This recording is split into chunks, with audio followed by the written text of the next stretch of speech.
Hello दोस्तों, जय माता दी। कैसे आप सब? आई होप आप सब अच्छे होंगे।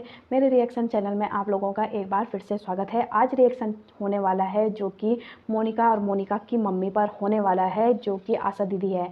तो अभी वो हाल ही में अपने मायके गई थी, जो कि संध्या तिवारी और प्रीति तिवारी को मिलने क्या उनका काम में हाथ बटाने गई थी। जो उनकी मंडाई हो रही थी उसमें हाथ बटाने गई थी। पहले भी वो मायके जाती रहती थी। फिर उनको संध्या तिवारी ने यहाँ पर एक ब्लॉग बनाया था, तो उस ब्लॉग को क्या बोलते हैं आशा दीदी देख रही थी। आशा दीदी ने उसमें अपने लिए नेगेटिव कमेंट पढ़ना शुरू किया, तो उनको बहुत ज़्यादा हर्ट हुआ कि लोग मेरे बारे में ये सोचते हैं। फिर उन्होंने एक वीडियो बनाई उस पर, तो उनके नेगेटिव कमेंट का उन्होंने वहाँ पर रिप्लाई दिया कि ये चीज़ें मैं नहीं सोचती। तो मैं पहले आप लोगों को वो बता देती हूँ कि क्या कमेंट थे उनके लिए।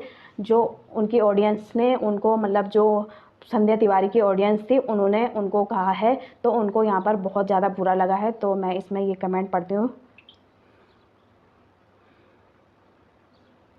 तो यहाँ पर जब से तिवारी फैमिली में भाइयों और बहुओं में फूट पड़ी है, तब से आशा चौहान ने कुछ ज़्यादा ही मायके और देहरादून और अन्य रिश्तेदारों में आना जाना लगा दिया है।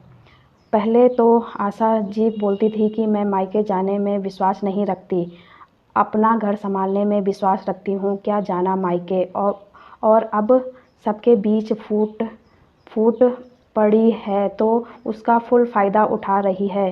अब या तो संध्या और दीपा उनके घर में पड़े रहते हैं, या फिर या तो ये घर में उनके घर में फिर है मायके में दरार डालकर बड़ी खुश हो रही हैं दोनों माँ बेटियाँ।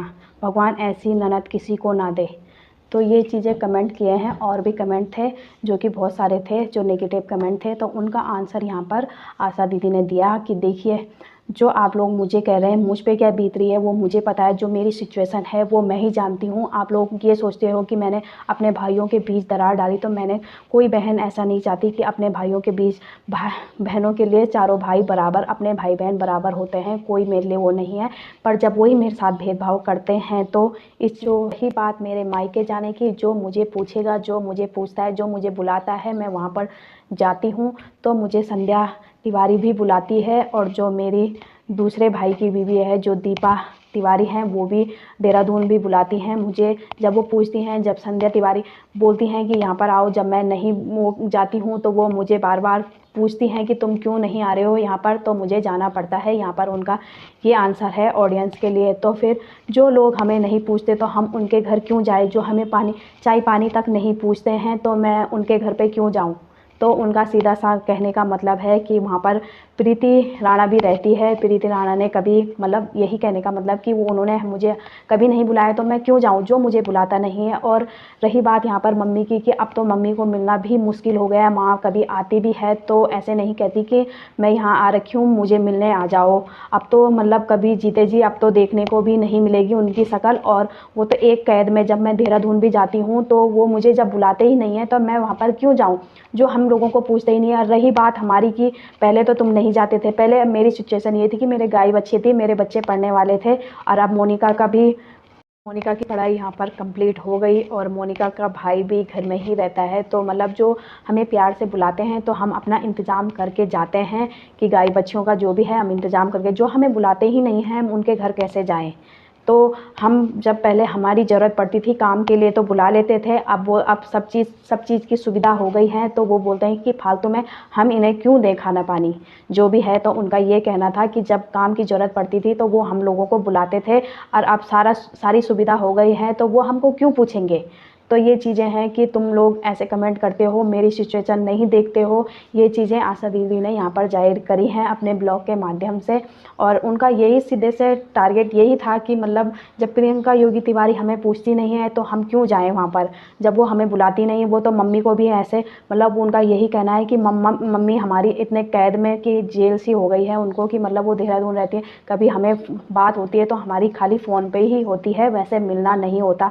अब तो हम पता नहीं मिल भी पाएंगे अपनी माँ से या नहीं मिल पाएंगे, उनका ये कहना है यहाँ पर। तो मेरी ये समझ में नहीं आता कि ऑडियंस को जब पता ही नहीं है कि आखिर लड़ाई किसकी वजह से हुई है यहाँ पर। देखिए, मैं ये बोल रही हूँ क्योंकि कोई मोनिका और मोनिका की मम्मी को दोषी मानता है, कोई प्रियंका और प्रीति राणा को दोषी मानता है, कोई संध्या तिवारी और दीपा तिवारी को दोषी मानता है कि इनकी वजह से। पर मेरी समझ में ये नहीं आता कि लोगों को पता ही नहीं है कि किसकी वजह से ये लड़ाई और किसकी वजह से ये बंटवारा हुआ है। तो लोग मतलब कोई उनके जो उनके वो होंगे यूट्यूब फैमिली, तो उनके लिए गलत बोलते हैं, जो इनकी यूट्यूब फैमिली होगी और उनके लिए गलत बोलते हैं, जो इनकी यूट्यूब फैमिली इनके लिए गलत बोलते हैं। तो ये समझ में अभी ऑडियंस को ये पता नहीं है कि किसकी वजह से यहाँ पर लड़ाइयाँ हुई हैं, किसकी वजह से ये बंटवारा हुआ है। तो ये चीज़ें मतलब लोग नेगेटिव कमेंट करते हैं, तो उससे तो मैं तो यही कहती हूँ कि इन चीज़ों को छोड़ो, नेगेटिव कमेंट करने वालों को छोड़ो, अपना देखो और अपना एंजॉय करो, अपना ब्लॉग बनाओ, जो तुम्हारी मर्ज़ी है वो करो।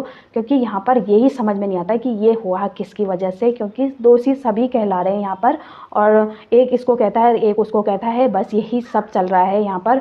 और उन्होंने तो कह ही दिया यहाँ पर आशा दीदी ने कि ऐसे ऐसा है भाई, जो हमें बुलाएगा, जो हमें पूछेगा, क्योंकि हम लोग हैं गरीब, जो अमीर हो गए हैं वो हमें क्यों पूछेंगे, उनका तो ये कहना है। तो इसलिए वो नहीं जाती हैं कहीं।